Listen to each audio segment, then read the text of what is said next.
Hi ಎಲ್ರಿಗೂ ನಮಸ್ಕಾರ. ಎಲ್ಲರೂ ಹೇಗಿದ್ದೀರಾ? Welcome back to my YouTube channel. ಇನ್ನೂ ಯಾರೆಲ್ಲ ಸಬ್ಸ್ಕ್ರೈಬ್ ಮಾಡ್ಕೊಂಡಿಲ್ಲ ಪ್ಲೀಸ್ ಸಬ್ಸ್ಕ್ರೈಬ್ ಮಾಡ್ಕೊಳ್ಳಿ. ಸೊ ಇವತ್ತು ಯಾಕಪ್ಪ ಇಷ್ಟೊಂದು ದೊಡ್ಡ ಪಾತ್ರೆಯಲ್ಲಿ ಸಾಂಬಾರು ಮಾಡ್ತಿದ್ದಾಳೆ ಅಂತ ಅಂದ್ಕೊಂಡ್ರಾ? ಏನಿಲ್ಲ, ಚಿಕ್ಕದಾಗಿ ಒಂದು ಫಂಕ್ಷನ್ ಇತ್ತು, ಸೊ ಅದಕ್ಕೋಸ್ಕರ ಸಾಂಬಾರು ಮಾಡ್ತಾಯಿದ್ವಿ. ಅನ್ನ, ಸಾಂಬಾರು, ಪಾಯಸ, ಕೋಸಂಬರಿ, ಪಲ್ಯ, ಬಜ್ಜಿ, ಹಾಗೆ ಸ್ವಲ್ಪ ಸಿಂಪಲ್ಲಾಗಿ ಇತ್ತು.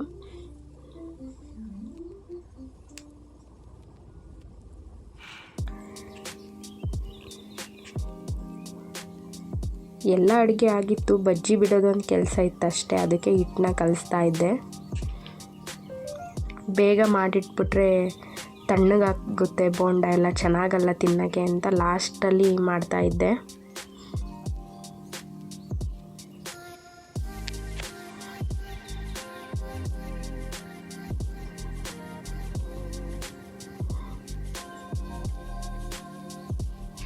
ಹಾಗೆ ಅಮ್ಮವರೆಲ್ಲ ಪೂಜೆಗೆ ರೆಡಿ ಮಾಡ್ಕೊಳ್ತಾ ಇದ್ರು ಒಳಗಡೆ.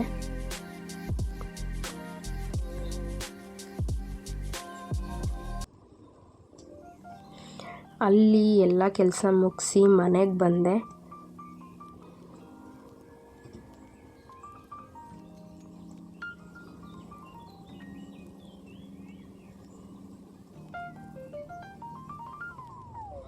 ಹಾಗೆ ಸ್ವಲ್ಪ ಹೊರಗಡೆ ಕೆಲಸ ಇತ್ತು, ಹೊರಡ್ತಾ ಇದ್ದೆ.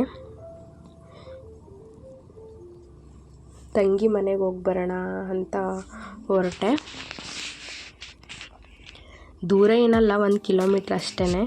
ಹಾಗಾಗಿ ಲೇಟ್ ಏನಾಗಲ್ಲ ಹೋಗೋದು. ಪಾಪು, ನಾನು ಹಾಗೆ ನಮ್ಮನೆಯವರು ಹೊರಟ್ವಿ. ಯಾಕೆ ಹೋದೆ ಅಂತ ಅಲ್ಲಿಗೆ ಹೋದ್ಮೇಲೆ ಹೇಳ್ತೀನಿ, ಬನ್ನಿ.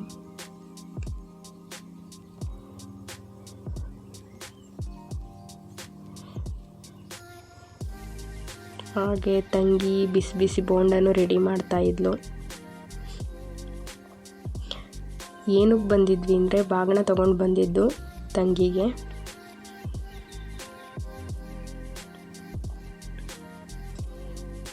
ನಮ್ಮ ಕಡೆ ಗೌರಿ ಹಬ್ಬದ ಕಡೆ ಎಲ್ಲ ಬಾಗಿನ ಎಲ್ಲ ಕೊಡ್ತಾರೆ ತವ್ರ ಮನೆಯಿಂದ.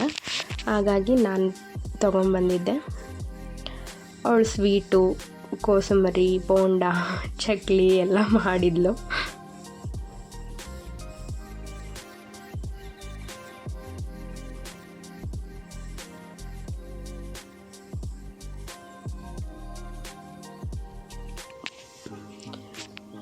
ಊಟ ಮಾಡಿಕೊಂಡು ಬಂದ್ವಿ ಮನೆಗೆ.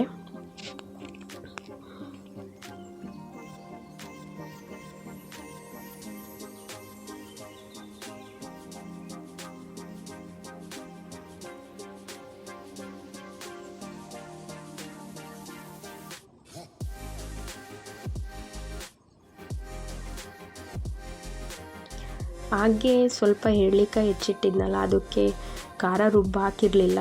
ಸೊ ಅದಕ್ಕೋಸ್ಕರ ಇಲ್ಲಿ ರೆಡಿ ಮಾಡ್ಕೊಳ್ತಾ ಇದ್ದೆ.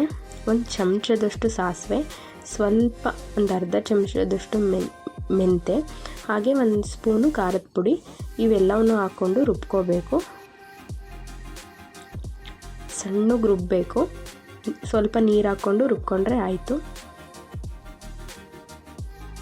ಇದು ಒಂದಿನ ಮಾಗಬೇಕು ಉಪ್ಪಲ್ಲಿ, ಆವಾಗ ಉಪ್ಪಿನಕಾಯಿ ಚೆನ್ನಾಗಿ ಬರುತ್ತೆ. ರುಬ್ಬಿರೋ ಖಾರನ ಹಾಕಿ ನೀಟಾಗಿ ಮಿಕ್ಸ್ ಮಾಡ್ಕೋಬೇಕು.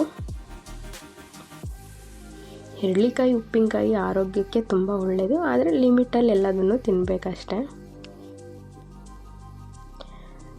ಆಮೇಲೆ ಸ್ವಲ್ಪ ಎಣ್ಣೆ, ಸ್ವಲ್ಪ ಸಾಸಿವೆ, ಹಾಗೆ ಸ್ವಲ್ಪ ಹಿಂಗು, ಈ ಮೂರನ್ನು ಸ್ವಲ್ಪ ಹೊತ್ತು ತಣ್ಣಗಾಗಬೇಕು. ತಣ್ಣಗಾದ್ಮೇಲೆ ಉಪ್ಪಿನಕಾಯಿಗೆ ಹಾಕಬೇಕು. ಬೆಳ್ಳುಳ್ಳಿ ಎಲ್ಲ ಹಾಕೋರು ಹಾಕ್ತಾರೆ, ಸೊ ನಾವೇನು ಬೆಳ್ಳುಳ್ಳಿ ಎಲ್ಲ ಹಾಕೋದಿಲ್ಲ. ನೀಟಾಗಿ ಮಿಕ್ಸ್ ಮಾಡಿಕೊಂಡ್ರೆ ಆಯಿತು, ಉಪ್ಪಿನಕಾಯಿ ರೆಡಿ ಆಯಿತು. ನಿಮಗೆ ಉಪ್ಪು ಬೇಕಾದರೆ ನೋಡಿ ಮಿಕ್ಸ್ ಮಾಡಿ ಇಟ್ಕೋಬೋದು. ಹುಳಿ ಉಪ್ಪು ಏನಾದರೂ ಬೇಕಾದರೆ ಹಾಕಿ ನೀಟಾಗಿ ಮಿಕ್ಸ್ ಮಾಡಿ ಇಟ್ಕೊಂಡ್ರೆ ಆಯಿತು. ಉಪ್ಪಿನಕಾಯಿನ ಸ್ಟೀಲ್ ಪಾತ್ರೆಗೆ ಹಾಕಬಾರ್ದು. ಯಾವುದಾದ್ರು ಗ್ಲಾಸ್ ಬ್ಯಾಟಲು ಅಥವಾ ಪಿಂಗಾಣಿದು ಇದಕ್ಕೆ ಸ್ಟೋರ್ ಮಾಡಿಟ್ರೆ ಚೆನ್ನಾಗಿರುತ್ತೆ. ಉಪ್ಪಿನಕಾಯಿ ಬೇಗ ಹಾಳಾಗಲ್ಲ. ಇದನ್ನು ಫ್ರಿಡ್ಜಲ್ಲಿ ಇಡೋ ಅವಶ್ಯಕತೆಯೂ ಏನಿರೋದಿಲ್ಲ, ಹೊರಗಡೆನೇ ಇಡ್ಬೋದು. ಒಂದು 15 ಡೇಸ್ ಆರಾಮಾಗಿರುತ್ತೆ, ಏನು ಹಾಳಾಗೋದು ಸ್ಮೆಲ್ ಬರೋದು ಆ ಥರ ಏನಾಗಲ್ಲ. ಈ ಉಪ್ಪಿನಕಾಯಿ ಒಂದು 15 ದಿನ 20 ದಿನ ತಿನ್ಬೋದು ಆರಾಮಾಗಿ. ಹಾಗೆ ಸ್ವಲ್ಪ ಅಪ್ಪಾಜಿ ಸ್ನ್ಯಾಕ್ಸ್ ಬೇಕು ಅಂತಂದರು. ಹಾಗೆ ನಾನು ಸ್ವಲ್ಪ ಹೆಸ್ರು ಕಾಳಿದ್ವಲ್ಲ ಅದನ್ನು ಹುರಿದು ಹೆಸ್ರು ಕಾಳು ಬೆಂಗ್ಳು ಥರ ಮಾಡೋಣ ಅಂತ ಮಾಡ್ತಿದ್ದೆ. ಯಾರ್ಯಾರು ಬೆಂಗ್ಳೆಲ್ಲ ಮಾಡ್ತೀರಾ ಹೇಳಿ, ಕಮೆಂಟ್ ಮಾಡಿ. ಕೆಂಪಗಾಗೋವರೆಗೂ ಹುರಿಬೇಕು. ಹುರಿದಾದ್ಮೇಲೆ ಒಂದು ಅರ್ಧ ಲೋಟದಷ್ಟು ಇಲ್ಲ 1 ಲೋಟದಷ್ಟು ನೀರು ಹಾಕಬೇಕು. ಒಂದು ಅರ್ಧ ಸ್ಪೂನ್ ಉಪ್ಪು ನೋಡಿ ಹಾಕ್ಕೊಳ್ಳಿ. ಇದು ಬೇಗ ಉಪ್ಪಾಗ್ಬಿಡುತ್ತೆ, ಎಲ್ಲ ಬೆಂದು ನೀರೆಲ್ಲ ಖಾಲಿ ಆಗುತ್ತಲ್ಲ, ಸೊ ಉಪ್ಪು ಜಾಸ್ತಿ ಅಂತ ಅನಿಸುತ್ತೆ, ನೋಡಿ ಉಪ್ಪು ಹಾಕ್ಕೊಳ್ಳಿ. ಸ್ವಲ್ಪ ಬೆಂದಾದಮೇಲೆ ಖಾರದ ಪುಡಿನೂ ಹಾಕ್ಕೊಳ್ಳಿ. ನೀರೆಲ್ಲ ಫುಲ್ಲು ಎಲ್ಲ ಕಂಪ್ಲೀಟ್ ಸೀದೋಗಬೇಕು, ಅಲ್ಲಿವರೆಗೂ ಕಾಳನ್ನ ಬೇಯಿಸಬೇಕು. ಇದನ್ನು ಹೀಗೆ ತಿಂದ್ರೂ ಆಗುತ್ತೆ. ನಾನು ಸ್ವಲ್ಪ ಈರುಳ್ಳಿ, ಸೌತೆಕಾಯಿ, ಆಮೇಲೆ ಸ್ವಲ್ಪ ಲೆಮನ್ನು ಹಾಕ್ಕೊಂಡು ನೀಟಾಗೆಲ್ಲ ಮಿಕ್ಸ್ ಮಾಡ್ಕೊಂಡು ತಿಂತೀನಿ, ಚೆನ್ನಾಗಿರುತ್ತೆ ಅಂತ. ಹೆಲ್ದಿಯಾಗೂ ಇರುತ್ತೆ, ಆರೋಗ್ಯಕ್ಕೂ ಒಳ್ಳೆಯದು. ಸಂಜೆ ಟೈಮಲ್ಲಿ ಆರಾಮಾಗಿ ಮಾಡ್ಕೊಂಡು ತಿನ್ಬೋದು. ಆಯಿಲ್ ಫುಡ್ ತಿನ್ನೋದಕ್ಕಿಂತ ಇದು ಹೆಲ್ದಿ ಫುಡ್ ಅಂತ ಅನಿಸುತ್ತೆ.